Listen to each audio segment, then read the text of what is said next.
Good morning. We're here again with Professor Tissa Wejeratne discussing brain health. This is continuing on from last week's segment where we talked about brain health, what it is, and also how brain disorders can be prevented to some degree. And we'll elaborate on that in today's segment. Professor, is it something that people should only be concerned about once they've developed a brain disorder? Sonali, this is a great question once again. As we talked about during last couple of weeks, brain health is in peril. Naturally, most people think that they should be interested in brain health when they actually get a diagnosis of a brain disorder, Right. which at this point of time 1 in 3 of us are having, unfortunately. It is important for us to remember that given that brain is such a unique organ in our body, because we are absolutely nothing without our brain, if brain health is in peril, if a majority of the brain disorders can be prevented, we must respect this throughout our life course. Say for an example, if you are a young woman who are planning to get married and planning to have a baby one day, you should plan your life now so that you maintain your brain health to the optimum level and you prepare yourself for your pregnancy as best as you can optimally, and then you generate a very healthy human brain to the human world as best as you can within the circumstances that you are in at that particular time. Right. Similarly, when we raise children from very early age throughout pregnancy, of course, one need to maintain perfect health so that you maintain brain health, and then when they are born, you protect them from head injuries, you protect them from various infections, you protect them from any emotional or physical abuse so that their brain has the best chance to grow so that they can end up winning Nobel Prize or discovering amazing things so that humanity can flourish throughout the world. And then as we get into teenage years, we must make sure that we don't engage in a behavior that could impact brain health. As well as we get older, let's say that some of our viewers, if they are in their 80s or 90s or 70s, if they already been given a diagnosis of mild dementia or Parkinson's disease or any other brain disorder, it is very important that they engage in activities that preserve their brain function and protect whatever the remaining brain function, and make their life quite fruitful for them as well as others. That's why I say that when we talk about brain health, it is not targeting a particular group of people. This is throughout our lifespan, across the life course.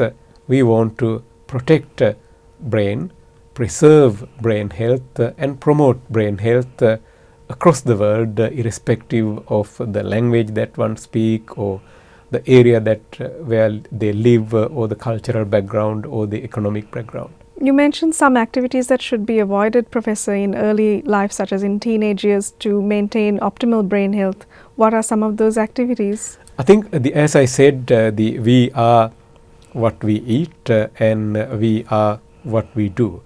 So it is very important that we start with good nutrition. In other words, plenty of fruits and vegetables, 5 to 7 portions per day, not 5 to 7 times, but 5 to 7 portions per day. Right. And then cutting back salt intake, not smoking, not taking recreational drugs, not engage in sporting activities that could damage your brain. Most contact sports, specifically the things that could promote one to have concussion. If one is engaged in those activities, as we do in professional sports, it is up to us in the medical community to make sure that we preserve those young brains as best as possible. That's why you see most developed world has specific concussion programs and national and international guidelines to protect those brains as best as possible. Most of us who do see some of these sports stars from time to time. When we take them away from games, we do tell them regularly that our job is to preserve their brain for the next 50 years or 70 years, not for the next weekend game that a particular player at their young age might be mostly interested in. Then the sleep. It is important to remember that most other organs in our body has a mechanism to get rid of waste products. We name that as lymphatic system. Say for an example, if I were to use my hand or legs or any other parts of the body, we have an inbuilt mechanism to get rid of waste products in that area of the body or in that organ. Up until recently, we did not know what sort of a system that brain has, but we did know that brain didn't have a lymphatic system. That we knew. But during last decade or so, we came to know that there is a different mechanism that brain use to get rid of those waste products, and that system can only operate during sleep. This is why if you had a completely useless sleepless night, you feel pretty miserable and tired and washed out the next day. That's very interesting, Professor. It is. So you're basically saying that sleep has a function, and that function is kind of to function as removing waste from the brain.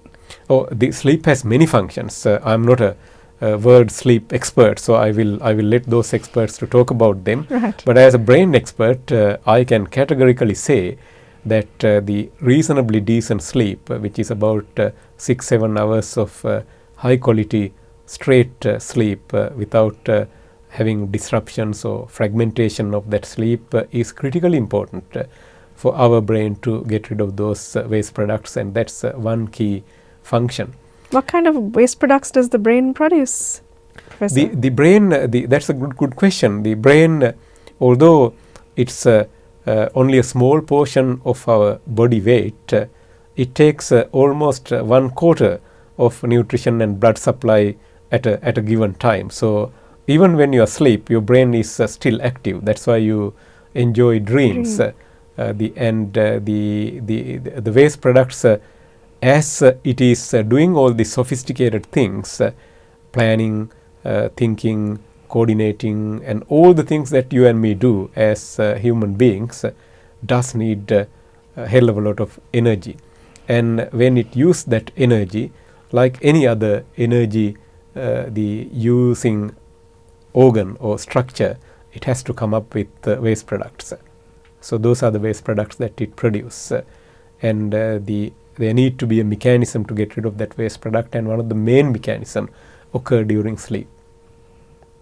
And the other fascinating thing is, I do know that the headache disorders such as chronic migraine, it gets worse if you sleep too much. So the too much sleep is also seems to create a negative impact in brain health. So the ideal sleep that most recommend would be around 7 hours of sleep. Right.